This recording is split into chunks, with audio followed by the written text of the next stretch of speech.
पेशवा की रानी बनने के सपने बुन रही है। होएगा, मेरे रहते नहीं हो पाएगा।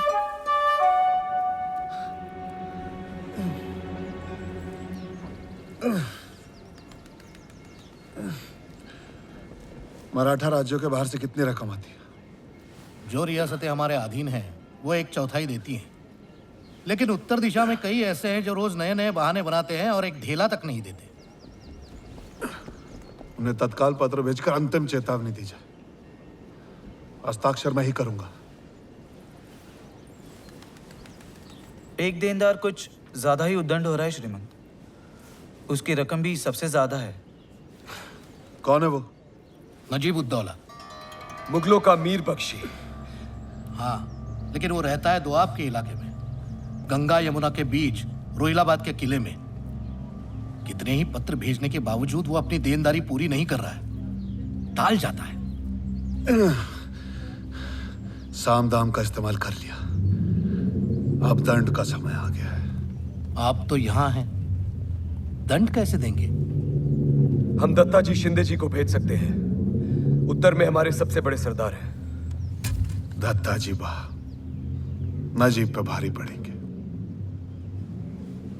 और एक और फरमान मुगलों के लिए जारी किया जाए। जी श्रीमंत।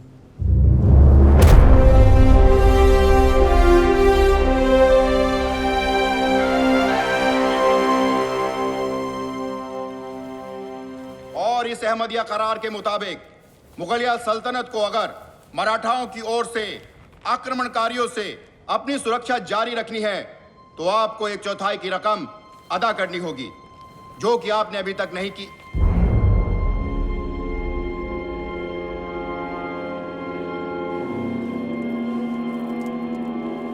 करार की इज्जत की जाएगी।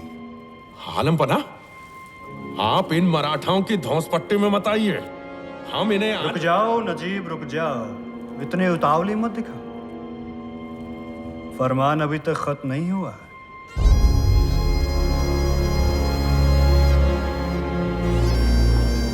और नजीब उद्दौला की नाफरमानी को देखते हुए उसे मुगल दरबार में मीर बख्श के ओहदे से इसी वक्त बेदखल किया जाता है।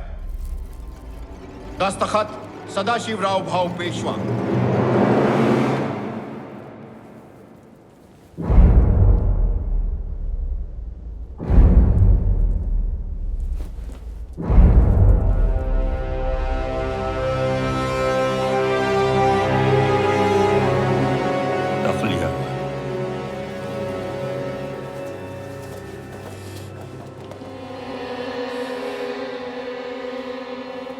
नजीबुद्दौला। आलम पना, मराठों की इतनी जुर्रत की मुझे हटा दिया। हम क्या करते? आखिर हमें भी तो उनकी सरपरस्ती की जरूरत है। जहां पना, इसका मतलब ये नहीं कि ये हम पर हुकूमत चला सके। उन्हीं की शह पे ये इमाद इतना फुदक रहा है।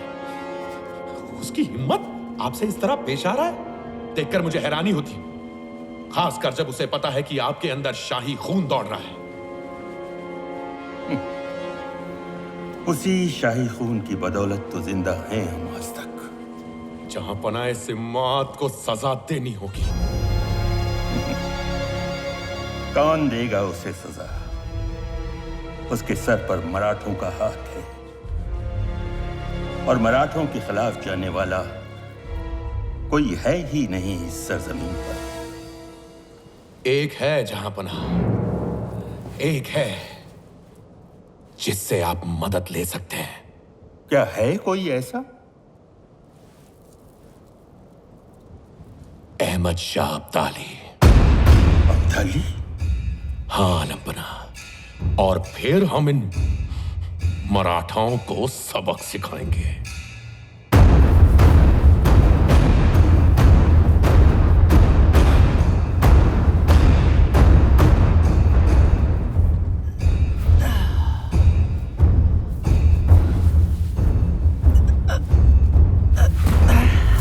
क्या हुआ?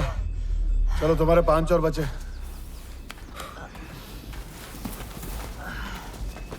एक, 2, 3,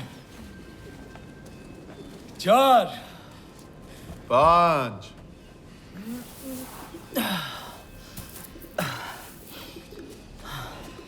काका देखना, एक दिन मैं भी आपकी तरह ही योद्धा बनूंगा। क्या फायदा, तलवार घुमाने के बजाय किताबों में संख्याएं घुमानी पड़ेंगी। भाव, क्या पता कब मैदानी जंग से बुलावा आ जाए। हमारा बस चले तो कभी ना आए।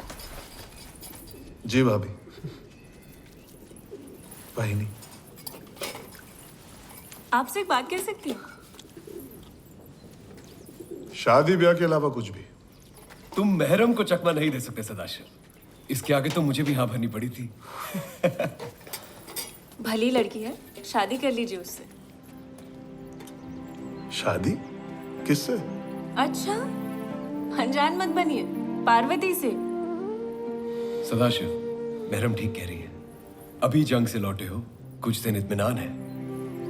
अपने आप के लिए समय नहीं है मेरे पास, मेरा सारा ध्यान काम पे ही है। भाव साहब, काम कलम का हो या लड़ाई का, वो सिर्फ काम होता है। जिंदगी से आप तब रूबरू होते हैं जब आप घर जाते हैं। भाव साहब वैद्यशाला में आ रहे हैं।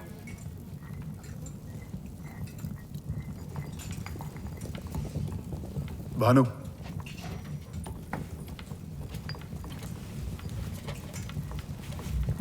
पार्वती कुठे आहे?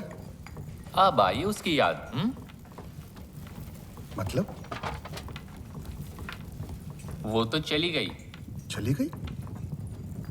कहाँ चली गई? अपने पेड़ वाले घर कोंकण। कोकण? क्यों? कशाला? ये आप उसी से जाकर क्यों नहीं पूछते? एक बात बताऊं, आप ना केवल रणभूमि के बांकुरे हैं, दिल के मैदान में एकदम पुस।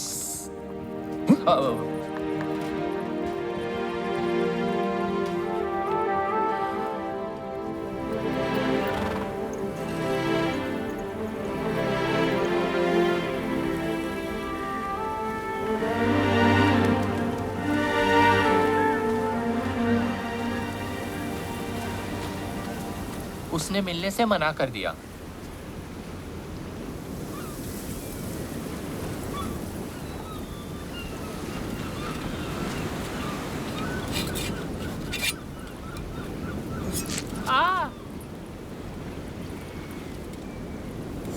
ये उसे देना, कहना मुझे घाव लगा है। आप योद्धा लोग भी बड़े निराले हो, टेढ़े तीर निशाना सीधा। जा लवकर भानु।